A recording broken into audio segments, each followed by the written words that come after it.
Now, Clint, first of all, I want to thank you for showing up, because you didn't have to. You're representing, as a litigation director, the Goldwater Institute, and there are a number of people around, including non-hockey fans, who are saying, you thought those fish we were talking about are vicious. You haven't seen anybody until you talked to the Goldwater Institute, because they are going to be responsible for getting rid of NHL hockey in the Valley of the Sun. And they're saying, mind your own business. Well, I think this is the business of every taxpayer in the state of Arizona. And there's lots of hockey fans out there who would love to see the Coyotes stay. I would love to see the Coyotes stay, but not on someone else's dime. The Coyotes, if they leave, this mistake was made 10 years ago when they were yanked away from their fan base. The wild and crazy people who run the city of Glendale built this ice arena way out in the West Valley. And oh, you mean next to the football stadium? That's right. Okay, but I mean, they're not out there in the middle of a cornfield. No, that's right. But I'm happy to drive out on a Sunday to Glendale to see a football game. I don't know where you live, Pat, but if you've tried to get out there on a weeknight for a concert or anything else, it is absolutely crazy. And I don't even live in the East Valley. That's not your business either, though. I mean, that's not your business either. Glendale said, we want to do this, and we're going to try to attract them, because the Coyotes played downtown for a while. There are lots of politicians who would love to violate the Constitution, and that's why we have one. And that's why we have a litigation center at the Goldwater Institute to make sure that politicians abide by their Constitution. How is this unconstitutional? There's two provisions of the Arizona Constitution that expressly weigh in here. First, the Constitution forbids subsidies to private individuals or corporations. Second, and even more on point, it forbids the government from borrowing money on the public dime in aid of, that's the actual words of the Constitution, in aid of private business or a private individual. If Mr. Holsizer, if the city of Glendale want this team to stay, and I hope they do, he needs to step up to the plate and use his money, not put the city of Glendale on another $200 million borrowing binge. What's the difference between this and Colangelo and Chase Field? You know, there have probably been a number of unconstitutional deals. The difference now, was that? Now, but answer that. I have not gone back and looked at. You're the litigation guy, for crying out loud. There's a bit. Why look at something that's already passed? Well, because it's a precedent. I mean, I'm not a lawyer, but there is such a thing in legal argument as a precedent. Yes. And so somebody says, wait a minute, back in 1876, this happened, right, and the courts look at that. But this was not challenged.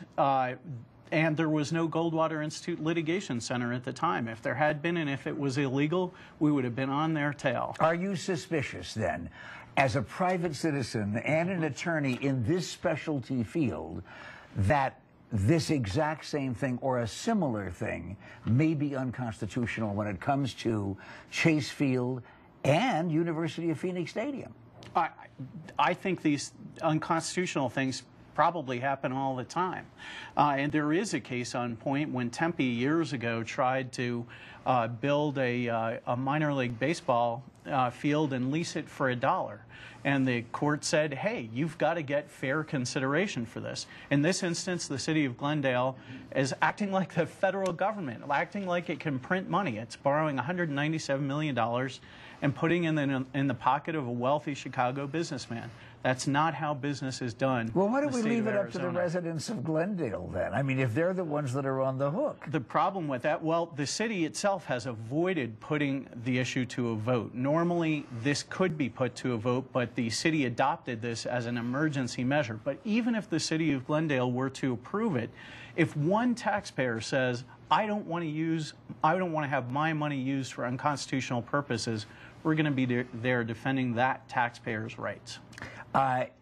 If it was put up to a vote, then it still really would be kind of an ersatz false vote, because you know more than one person would come out against it. No matter what it is, there's always a whole bunch of people that are against everything. Well, the Constitution is above every form of government, whether it's the voters voting for an initiative or 4 members out of a 7-member city council voting for this illegal deal. Clint, I've known you for a while. And I've also known Elaine Scruggs. And you know what? It sounds to me like, if not you, then the Goldwater Institute is saying that the mayor of Glendale doesn't know what she's doing. She may know what she's doing. She doesn't understand the Constitution in the state of Arizona very well, and if she does, she is in blatant defiance of it. You know, of course, what Elaine Scruggs has said when it comes to the kind of monies that we're talking about, and that is, if the Coyotes leave, and Canada, of course, the entire country is sitting up there saying, okay, we're on Goldwater Institute's side, we're on the side of that Constitution. They don't even know what that says, but sure, they want the hockey team up there because that's their national sport. Elaine Scruggs says if Glendale loses the Coyotes, they will also lose $500 million. Well, first of all, she has not produced a shred of documentation of that. But beyond that, the very same city council that is shoveling money into a Chicago businessman's pocket is fighting a casino that would put nightlife and day life into that neighborhood and pump millions of dollars into that economy. It makes no sense whatsoever. And they're not asking for a subsidy. Issue. It's another issue altogether. But it's related. It's part of economic development. But it's also a federal thing. And when you've got the federal government coming in to say this is reservation land, and you've also got a sovereign nation and Pat, like the you've got a federal court saying that Glendale is wrong about this issue, but why are they fighting? If this is really about economic development, if it's about those jobs, then they are being hypocritical about this. Now, you don't think that we've actually finished with this, do you? No, we're keeping Clint for more abuse coming up, because I want to see the Coyotes stay, and I also want to see the casino. So there. Of course, I don't live in Glendale. This is Pat McMahon. The McMahon Group will continue on discussing the position of the Goldwater Institute on hockey, whether it continues in the Valley or not. Clint Bolick, did you want Taxi taken off the air because people were entertained? You know, you are considered the bad guy. It didn't get a government subsidy. Very good. Goldwater Institute, though, has existed for how many years? 25 years. All right.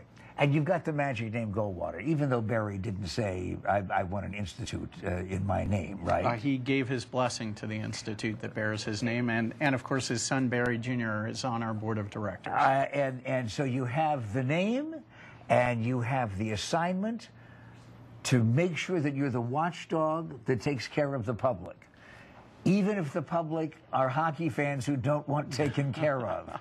If there were so many hockey fans, Pat, we wouldn't be in this jam. There's a lot of empty seats in that stadium. But you got to acknowledge that no matter what, and you also are talking to a guy who doesn't list hockey in my personal life as my favorite sport. I think it's exciting, but I didn't grow up with it. And I have to tell you, I want to see the Coyotes Stadium. You say you do too. How are you going to make that happen? Well, right now, already the deal that Glendale said was the best deal in the world has gotten less onerous for the taxpayers. Matt Holsizer, the prospective owner. This is a guy from Chicago. That's right. He has made some concessions that have moved the deal in a better direction as a result of the Goldwater Institute. $75 million that he is guaranteeing to pay? That is, unfortunately, he is not guaranteeing to pay it. He's saying the arena management company that he will own will make it, will guarantee these payments. And we've spoken to Mr. Holsizer, and he's told us, I don't want to take the risk. Guess what? In business, the businessman or businesswoman has to take the risk, not the taxpayers.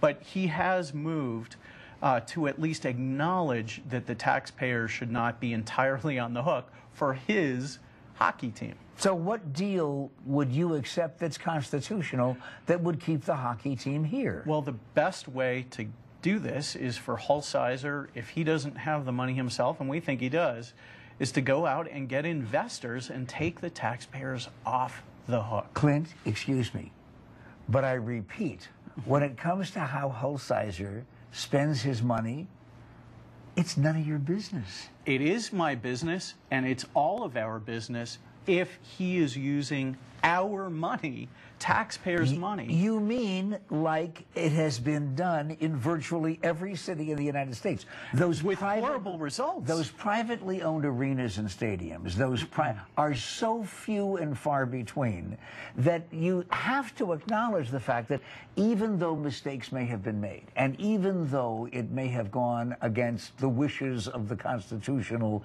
creators, there is that precedent. I go back to the P word. No, actually, where this is very different and maybe unprecedented, Pat, you're right. Cities build hockey arenas, football arenas, and so as forth. Incentives for business. That's to get a team in there. And they may or may not be able to do that. Where this differs is this is a direct subsidy to a team.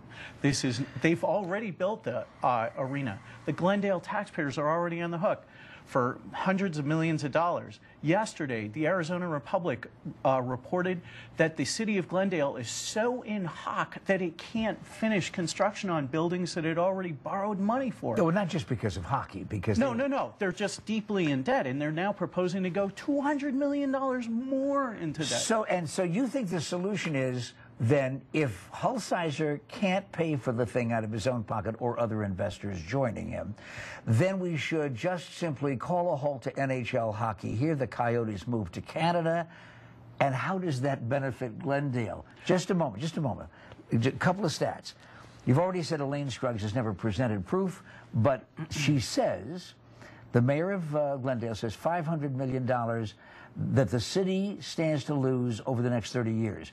As the team packs up trucks and moves, 860 people who stand to lose their jobs, 500 employed at the arena, and a number of other concessionaires, and about $350,000 a year from Coyotes charities that are donated each year.